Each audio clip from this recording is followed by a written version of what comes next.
Como vocês vão, Raverim, Racolo, Beceder? Estão tudo bem? Vamos aqui para a nossa quarta parte da porção de Kitzá. Quando você elevar as contas, né? Quando você elevar a conta dos filhos de Israel, tá? Para quem está aqui pela primeira vez, prazer. Estamos fazendo aqui a leitura das porções semanais da Torá, tá? Nós estamos aqui no livro de Shemot, conhecido como livro de Êxodo. Estamos aqui no capítulo 33 e hoje vamos ler aqui a partir do versículo 17, tá? Aqui no canal se encontra a playlist com todas as porções da semana, tá? E ontem, a porção de ontem foi a questão que Moshe, ele pede para conhecer os caminhos de Deus, né? Ele vem a Deus e fala, na et devarecha, né? Por favor, me mostre os seus caminhos, né? E ali Moshe ele queria conhecer no que consistia, né, o julgamento de Deus. Nós falamos lá sobre isso daí. Bom, é só você ir lá no vídeo anterior a esse aqui e ver. Hoje nós vamos começar aqui então no capítulo 33 e dar continuidade a esse diálogo que Moshe estava tendo ali com Hashem, com Deus, tá? E aqui Moshe ele viu, vamos começar aqui, a gente já entra nesse assunto, tá? Vamos lá, versículo 17 diz assim: Deus disse a Moshe: mesmo isso que você disse eu farei, pois você tem achado graça em meus olhos, e eu distinguirei você pelo meu nome, pelo nome, ou seja, eu vou ler com vocês versículo por versículo e a gente vai falando, tá? Então nós vemos aqui que no primeiro versículo, já no 17, Deus fala assim que mesmo aquilo que Moshe havia dito, ele faria, né? Aí você perguntou o que Moshe havia dito, versículo anterior. Então se o seu povo, então eu e seu povo seremos distinguidos de cada nação na face da terra, ou seja, Moshe estava pedindo para Deus que a Shekhinah dele acompanhasse simplesmente o povo judeu, para ele se distinguir ali em todos os povos, tá? E aí Deus fala para ele que mesmo isso que ele tinha pedido, ele faria, pois ele tinha achado graça aos olhos de Moshe. Porque qual que era essa graça que Deus tinha achado aos olhos de Moshe? Moshe intercedeu pelo povo. Mesmo o povo estando errado, tá? Mesmo o povo ali estando fazendo as coisas, ter participado ali, né? Não digo indiretamente, mas indiretamente na questão do bezerro de ouro, Moshe interferiu pelo povo e Hashem, Deus, ele se alegrou com isso. Então ele fala: eu achei graça em seus olhos. Tá? O versículo 18 diz assim: ele disse, por favor, mostre-me a sua glória, né? Moshe disse para Deus: Vaiomar hareni na et kevodecha, ou seja, né, mostre-me a sua glória, né, por favor. Mais uma vez ele usa aqui a expressão na, né, que como anamelé, ou seja, por favor, rei, né? Mais uma vez Moshe vem aqui na et kevodecha, por favor, mostre-me, né, a tua glória. E o que Deus diz para ele: eu deixarei passar todo o meu bem diante de você. Eu proclamarei o nome divino em sua presença, favorecerei quem eu quiser favorecer e mostrarei compaixão para quem eu quiser ter compaixão. Então nós vemos aqui que Deus atende Moshe dizendo, né, assim, Vaiomer, ou seja, Deus, né, ele disse, Deus disse, Ani, eu, né, a ele, vir, kol, tovir, al, panecha, ou seja, né, Ani, eu, passarei, deixarei passar, né, a vir, né, a vir, col, todo, col, tovi, a minha bondade, col, tovi, toda a minha bondade, al, né, diante, para, ou seja, né, para, panecha, sua face, tá? Aí a gente traduz aqui de uma forma mais acessível, fica então, diante de você. Nós sabemos que a palavra panim, né, significa face, né, pinei, face, como lá a questão dos pães multifacetados, né? Lechem panim, ou seja, os pães de rosto. Então Deus usa a questão aqui, falando para Moshe, que diante da essência de Moshe, ele deixaria passar todo o que ele tovi, toda a sua bondade. Então, nós entendemos aqui, amigos, que na verdade aqui é uma figura de linguagem. Essa figura de linguagem, né, que Deus vai deixar passar para Moisés um corpo físico, né, porque nós já sabemos que Deus não tem um corpo físico, tá? Ele ia deixar passar todo o atributo de bondade que ele tem, ou seja, são 3 atributos. Isso aqui vai ficar para a porção de amanhã, tá bom? Sobre os 3 atributos de bondade que Deus, mas era isso que Deus estava falando para Moisés, que ele iria deixar ele ver, tá? Aí Deus fala assim ainda: eu proclamarei o nome divino, né? Vekarati Beshem Adonai Lefanecha, ou seja, ele deixará o nome de Deus mesmo passar diante dele. E esse nome carrega os 3 atributos de bondade divina, né? E favorecerei quem eu quiser favorecer e mostrarei compaixão para quem eu quiser ter compaixão. Isso aqui é melhor explicado no que nós lemos ontem, né? Quando Deus mostra para Moshe os tesouros ali, e Moshe ele vê um grande tesouro, e Moshe fica, nossa, esse grande tesouro deve ser para os mais justos. Deus fala, não é para o mais justo. Esse tesouro aqui é para aqueles que não têm mérito, tá? É só você ver no vídeo anterior. Então Deus fala aqui para Moshe que ele deixaria, né, ele favoreceria quem ele queria favorecer, e mostraria compaixão para quem ele quisesse. Ou seja, para quem tem os méritos daquilo que tem que fazer, os mandamentos de Deus, tem os méritos. Para aqueles que ainda não têm o mérito, né, mas tem aquela vontade, Deus ainda tem um tesouro muito maior guardado para eles, tá? Versículo 20 diz assim: Deus diz, né? Você não conseguirá ver minha face, pois nenhum homem pode me ver e viver. Deus diz, eis aqui um lugar comigo e você pode ficar na montanha rochosa. No versículo 20, então, Deus fala assim, que ele não poderia ver a face. A face é a essência, tá? Toda vez que nós estamos lendo aqui sobre face, eu já falei para você, como ele falou, Panecha, né? Deixaria passar sobre a essência de Moisés, toda a bondade dele. A mesma coisa Deus fala aqui, né? Lo Ireani Hadan Rai, ou seja, nenhum homem pode ver a face dele e viver, né? Hadan Vahai, desculpa, não pode viver, tá? Então, mais uma vez, estamos aqui tratando de essências, tá? Deus conhece a essência do ser humano, porém o ser humano não conseguiria compreender a essência de Deus, né? Uma maneira assim de dizer, porque Deus não pode ter uma essência, né? Deus, ele é autossuficiente, sabe? Deus como é que eu posso dizer? Esse assunto ele é muito profundo, então eu vou abreviar aqui para nós não entrar na questão mais cabalística, sabe? Uma questão mais que a Hassidut explica sobre essa questão de Deus. Mas Deus estava querendo dizer para Moisés que não tinha como ele mostrar a sua essência, né? E o ser humano ainda conseguir viver, nem mesmo Moshe, que havia conseguido alcançar esse nível de bondade a ponto de Deus achar graça aos olhos dele, né? E o versículo 21 fala, eis aqui um lugar comigo, e você pode ficar na montanha. Meus amigos, entendam bem aqui.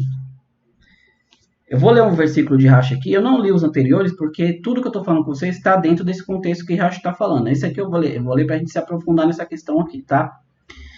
Rashi fala assim, na montanha a qual utilizo sempre que quer falar comigo. Eu tenho um lugar preparado para a sua necessidade, onde vou lhe ocultar para que você não se machuque, onde você verá o que você deve ver. Esse é o significado simples, ou seja, Rashi fala que esse aqui é o significado simples. Que ele já tinha um lugar onde existia uma fenda, onde Moshe falava com Deus ali na montanha. Aí agora Deus fala assim, eu vou te ocultar numa parte dessa fenda para que você não se machuque. Aí você tenta entender assim, por que não se machuque? O Rashi ele trouxe a mensagem no literal. Já o Midrash ele adentra o oculto do versículo e fala assim, se refere ao lugar na qual a presença divina fala. Deus disse, o lugar é comigo, e não o lugar está comigo, tá? Mas ele não disse eu estou no lugar, né? Pois Deus é o lugar do universo. Isto é, o mundo está dentro de Deus, dele. Mas o mundo não é o seu lugar, isso é, o mundo não abrange ele. Então o Midrash ele se aprofunda mais aqui, porque se você parar para atenção, Deus fala aqui, né? Vai Omer Hashem Hine Makom Iti, ou seja, tem um lugar comigo, né? Makom Iti, ou seja, Makom é lugar em hebraico, tá? Traduzindo assim literalmente Makom. Iti, ou seja, comigo. Então Deus fala assim, Eu não estou fora do lugar, o lugar está dentro de mim. É como o Midrash fala, as pessoas têm aquela consciência de achar que os céus é a casa de Deus. Deus, vamos dizer assim, não tem uma casa. Todo o universo é Deus. Tudo está dentro de Deus, está condensado dentro de Deus. Então você não pode falar Deus está ali, Deus está aqui, não. Ali, né, aquele lugar está Deus, né? Aquele lugar é Deus. Então não tem esse conceito, tá? Aí já entraria na questão de física, porque você pode entender que se você for pegar e traduzir como se Deus estivesse no lugar, Deus estaria limitado ao espaço e ao tempo. E Deus não está limitado ao espaço e tempo. Por isso que tudo está nele, tá? Só que ele é muito profundo. E para a gente terminar aqui, ó, versículo 22. Quando minha glória passar, né? Verraia, vor, be, vodi. Ou seja, né, quando a minha glória passar, eu lhe colocarei numa fenda da montanha e eu lhe cobrirei com minha mão até que eu tenha passado. Eu removerei a minha mão e você verá as minhas costas, mas minha face não será vista. Então, Deus fala para Moshe aqui que ele iria deixar passar a kevoderra dele, né? A glória. Kevodi, né? A minha glória. Vai vir kevodi, ou seja, a minha glória iria passar, a minha essência não, tá? Então, nós entendemos daqui que Deus fala assim, colocarei numa fenda, eu lhe colocarei numa fenda. Você tem um lugar que está acostumado a falar comigo, mas eu vou te colocar no meio de uma fenda, para que quando passar a minha glória, nem isso te fere, nem isso venha te ferir, tá? E eu lhe cobrirei com a minha mão, tá? Aqui tem um comentário que ele é muito profundo, tá? Mas eu creio assim que desde que a gente está falando aqui, a gente não conseguiu chegar ainda nesses assuntos para poder interpretar isso aqui da maneira mais profunda, porque o que na verdade que Moshe viu aqui foi as costas de Deus, mas quando se diz as costas de Deus, fala que ele viu o tefilim, que é aquilo que os judeus usam para fazer as suas orações diárias, né? O tefilim. Letotafot, que Deus fala, Letotafot enerra, né? Que estaria, esse sinal estaria entre os teus olhos, né? E na sua mão. Então, Deus mostrou para Moshe a ordem da oração. Entendam bem, tudo que nós estamos lendo a partir aqui de hoje, essa questão, é Deus mostrando para Moshe o que Moshe pediu. Ele queria saber como é que o pessoal se dirigiria a ele. Como? E Deus mostrou. Né? Quando Moshe viu as costas de Deus, né, por assim dizer, ele viu que Deus também estava com o tefilim para Moshe ensinar ao povo como se deve orar. Isso nós vamos ver mais profundamente na paraxá de amanhã. Tá, meus amigos? E essa questão de Deus colocar a mão, tá? Diz Rashi aqui que é assim, daqui aprendemos que havia sido dada a permissão às forças destrutivas para destruir a Moshe. Sua tradução em aramaico, né? Aí Rashi traz aqui a tradução do aramaico de Oncrismo, que é Veagen Bemiri, né? Bemiri. E eu lhe protejo, vou lhe proteger com a minha palavra. Proteger com a minha palavra, ou seja, tinha dado ou seja, existia uma ordem, né? Nós já sabemos que Moshe ele acabou sendo expulso lá na paraxá, sem ser essa que passou agora, a anterior, na paraxá não, uma porção da paraxá, ou seja, quando Deus pede para Moshe descer, porque o povo havia se corrompido, ele foi expulso pelo tribunal. E Moshe continuou insistindo aqui em falar com Hashem. Então Deus fala, eu vou proteger vou lhe proteger com a minha mão por causa das forças destrutivas, que também vinha de Hashem, né? Por causa da sua presença. Então, ele fala, você verá simplesmente as minhas costas, mas a minha face não será vista. E aqui nós terminamos essa porção. Amigos, eu só tenho um ponto para tratar com vocês aqui, que é justamente que Deus fala assim, Kol tovi al panecha, deixarei passar diante de ti toda a minha bondade, né? Nós sabemos que a medida da bondade de Deus ela é 1000 vezes maior do que a medida do castigo. Então Deus vai falar para Moshe, eu vou mostrar para você toda a minha bondade.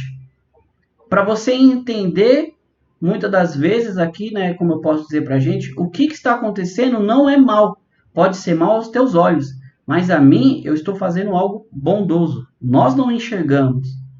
Né? Por isso que eu falo, é a continuação dos passuques de ontem. Moshe ainda queria entender Derech Hashem, o caminho de Hashem. Aí Deus vem e continua falando para ele. Essa é a minha, como eu julgo as pessoas. E é dessa maneira que você vai falar para elas orarem a mim, tá? E é isso que eu tenho para trazer para vocês hoje aqui. Meus amigos, toda a bondade de Deus, toda a bondade de Deus, Kolatov, né? Tovi, ou seja, toda a bondade de Deus. Moshe, ele entendeu que ele estava conseguindo obter o perdão de Hashem, tá? Moshe insistiu, só que Moshe não insistiu por ele insistiu pelo povo. Vamos ser igual a Moshe. Nunca, sabe, não se coloque sempre você. Quando você for apresentar, você for entrar em tefilá com Deus, for entrar em oração com Deus, não esquece os seus semelhantes. Não esqueça de apresentar seu pai, não esqueça de apresentar a esposa, filhos, amigos, trabalho, não esqueça de apresentar ninguém. Porque foi isso que se agradou em Deus. Porque quando nós vimos lá na porção anterior, que quando Deus fala para Moshe, sai daqui, eu vou destruir esse povo, ele estava avisando Moisés, se você quiser sair, se você não quiser sair e interceder por eles, e foi justamente o que Moshe fez. Amigos, desculpe, o gato passou bem no meio daqui na hora que eu estava falando com vocês. Aqui é um pé d'água legal, para o Hashem, né? Graças a Deus. Então, entendamos que Moshe, na verdade, ele não se colocou na frente, ele colocou todo o benefício do povo de Israel em primeiro lugar. Então, muitas das vezes, nós colocamos o Ani, né, no meio, sempre eu. E Moshe não, ele se colocou na frente do povo, pelo benefício do povo que tinha acabado de fazer um erro tão grande perante Hashem, mas ele sabia que, na verdade, aquele povo que Deus havia pedido para ele tirar, ele acabou sendo influenciado pelo povo que ele trouxe junto. Então Moshe ele sabia que, na verdade, boa parte ali da situação era a responsabilidade dele. E é isso que Deus quer que nós façamos na nossa vida, que nós não vivemos só ali, só eu, faça isso para mim, não. Que tudo que nós viemos pedir, inclua também as pessoas, porque o nosso benefício é o benefício de outros também. Tá bom? Amigos, mais uma vez, eu vou ficar com vocês por aqui, tá? Vou dar um Todarabá, Lehitraot, muito obrigado por você estar acompanhando esse vídeo, tá? Amanhã nós teremos a quinta parte da porção. E mais uma vez, se você chegou até o final aqui, se inscreva. Nos dá esse mérito, né? Vamos falar assim, nos dá esse mérito. Se inscreva, deixa um like, compartilhe se você achar que esse conteúdo é relevante para outras pessoas. Tá bom? E mais uma vez, amigo, muito obrigado. Fiquem com Deus, tá? Uma boa tarde para todos e Todarabá. Se vemos amanhã no próximo vídeo. Se o Mashiach vier hoje, em Jerusalém eu vejo você lá. Se não, amanhã estaremos aqui novamente com a quinta parte da nossa porção de Kitzá. Todarabá, Lehitraot. Fiquem com Deus. Tchau, tchau.